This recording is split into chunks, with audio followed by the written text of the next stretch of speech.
Have you ever tried to do something online that you thought would take like 2 minutes, only to find out you need a printer, a pen, and a physical postage stamp? Yeah, it's frustrating. Today, we're diving into this explainer to unpack the fascinating and highly specific world of voter registration in Mississippi. Whether you're a total beginner looking to cast your very first ballot or just someone trying to figure out how to register online in the state, this is your complete step-by-step guide to how it all actually works. So let's start with the big question everyone's asking. Can you register to vote online in Mississippi? In our hyper-connected digital age, you'd probably just assume the answer is a straightforward yes. I mean, we do our banking online, we file taxes online, so surely we can register to vote online, right? Well, the reality here is much more complex, and honestly, kind of surprising. This setup really highlights the divide. While a ton of states have moved to fully electronic, click and you're done portals, Mississippi holds on to a highly traditional, paper-based framework for initial registrations. So if you're an average citizen looking to get on the voter rolls for the very first time, you are absolutely going to be interacting with a physical piece of paper. Here's our roadmap for today's explainer. We're going to cover the digital divide, eligibility and disenfranchisement, the paper registration process, digital tools and exceptions, and finally, the ID rules at the polls. All right, let's jump right into Section 1, the digital divide. Here is the absolutely crucial point. If you are a first-time voter in Mississippi, there is no online portal to just fill out a web form, hit submit, and be done with it. Now, the state does manage a website called Y'all Vote, which is run by the Secretary of State's office. But if you try to initiate a brand new registration as a member of the general public, it's just going to redirect you to download a static PDF application. You can type your info into that PDF on your screen, sure, but your digital journey stops right there. You still have to print it out. Moving on to Section 2, Eligibility and Disenfranchisement. Before we actually get to the paperwork, we've got to look at the strict constitutional rules determining who is actually eligible to vote in the first place. What's really fascinating here is how Section 241 of the state constitution explicitly outlines crimes that trigger a lifetime voting ban. This isn't just some general, vague rule. The state constitution, which was written way back in 1890, lists 10 specific categories of crimes that permanently disqualify you from voting. And the state interprets those rules to cover a wide array of over 20 different offenses.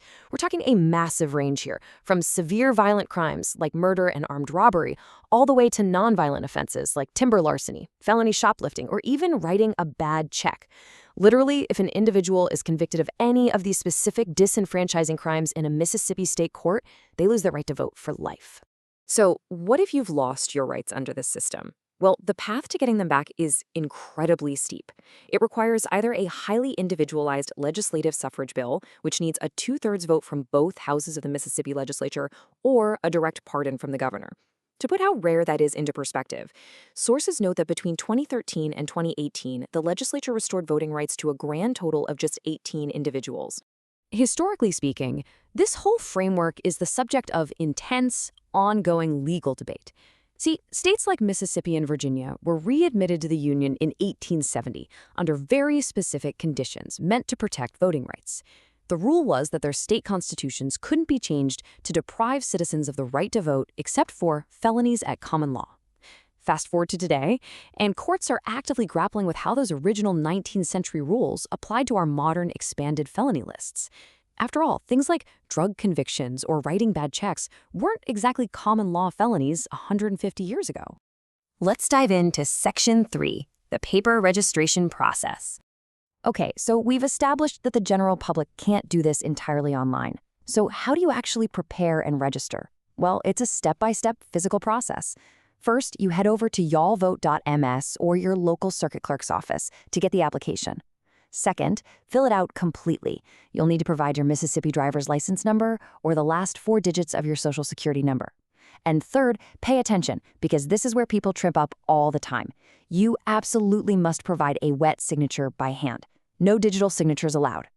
After that, you mail or hand-deliver the document to the circuit clerk in your resident county.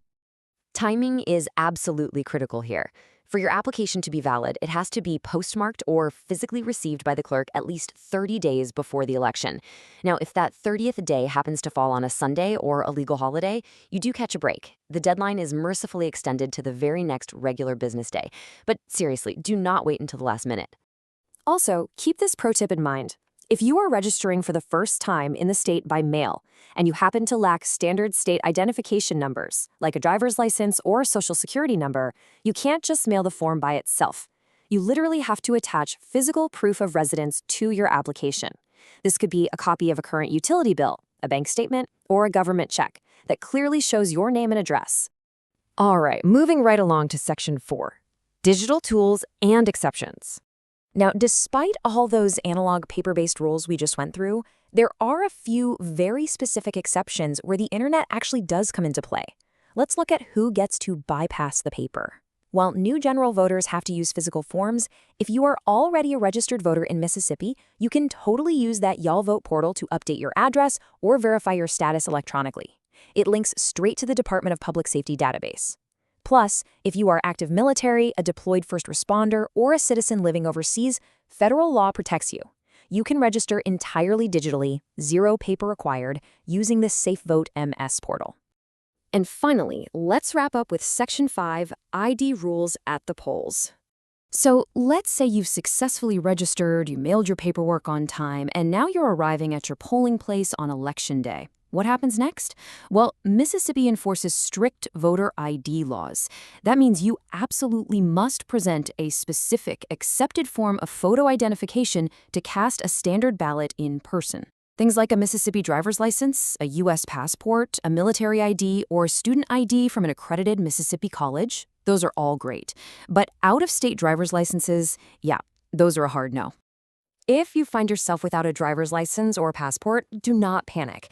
The state actually provides a completely free Mississippi voter identification card to ensure you aren't turned away at the polls. You can apply for this card during normal business hours at any circuit clerk's office. You just need to show alternative documents, like an expired ID, a birth certificate, a Medicare card, or even a recent utility bill. Okay, but what if you did everything right and you just happened to forget your ID at home on Election Day? You still won't be turned away entirely. You can cast what is called an affidavit ballot, which is often known in other states as a provisional ballot. But a word of warning, the clock starts ticking immediately. You only have 5 business days after the election to present your accepted photo ID to the circuit clerk for your vote to actually be counted. As we wrap up this explainer, I want to leave you with a somewhat provocative thought.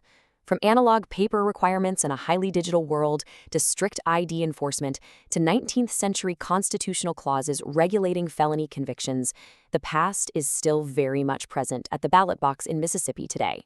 And just as a quick professional disclaimer before you go, election laws and procedures can and definitely do change over time. While this guide gives you a comprehensive look at the current landscape, always consult official resources like the Mississippi Secretary of State's office or local legal experts for the absolute most up-to-date information before an election. Thanks so much for joining me on this deep dive, and stay curious.